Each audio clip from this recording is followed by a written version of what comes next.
ৰাজ্যৰ চৌদিশে বাপতি সাহোন ৰঙালী বিহুক আদৰাৰ ব্যাপক প্ৰস্তুতি। ৰাজ্যৰ বিভিন্ন প্ৰান্তৰ বিহু সমিতিসমূহ বিহুৰ লগত সংগতি ৰাখি আয়োজন কৰিছে বিহুৰ কৰ্মশালা। সমান্তৰালকৈ কামৰূপ জিলাৰ বৰগাঁও অৰুণোদয় যুৱক সংঘ সৌজন্যত ২৭ মাৰ্চৰ পৰা ৩০ মাৰ্চলৈ ৪দিনীয়া কাৰ্যসূচীৰ আয়োজন কৰা হয় বিহুৰ কৰ্মশালা। বৃহত্তৰ অঞ্চলটোৰ প্ৰায় শতাধিক যুৱক যুৱতীৰ সৈতে কণ শিশুসকলেও অংশগ্ৰহণ কৰে এই বিহুৰ কৰ্মশালাত। মুখ্য প্ৰশিক্ষক হিচাপে উপস্থিত থাকে ঢোলবাদক পল ৰাজকোঁৱৰ, সঞ্চয় ৰায় আৰু বিহু নৃত্য প্ৰশিক্ষক চন্দনা বৰ্মনে।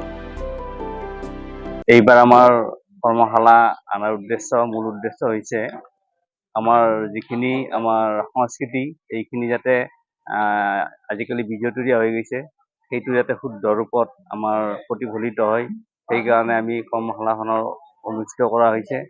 আৰু এইবাৰ আমাৰ যিহেতু ৰূপালী জয়ন্তী বৰ্ষ, সেয়ে আমি গোটেইখিনি মানুহ একগোট হৈ ইয়াতে এই কৰ্মশালাৰ আয়োজন কৰা হৈছে। আমাৰ এই অঞ্চলৰ প্ৰায় ১০০ৰো অধিক ছাত্ৰ ছাত্ৰী ইয়াতে উপস্থিত হৈছে। সেইটো আমাৰো গৌৰৱ, আমাৰো ভাল লাগিছে। আৰু এইখিনি যাতে সুকলমে চলি যায় তাৰ বাবে মই প্ৰভু ভগৱন্তৰ ওচৰত প্ৰাৰ্থনা জনাইছোঁ। আমি আমাৰ এই বহাগী উৎসৱ উদযাপন সমিতিৰ দ্বাৰা আমি আমাৰ আগন্তুক ৰঙালী বিহুৰ উদ্দেশ্যে বিহু কৰ্মশালা ৪ দিনকৈ অনুষ্ঠিত কৰিছোঁ।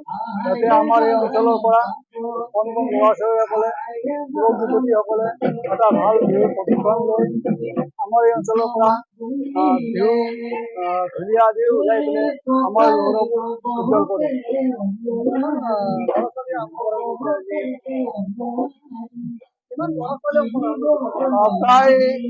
প্ৰায় ১০০জনমান ল'ৰা ছোৱালী অংশগ্ৰহণ কৰিছে।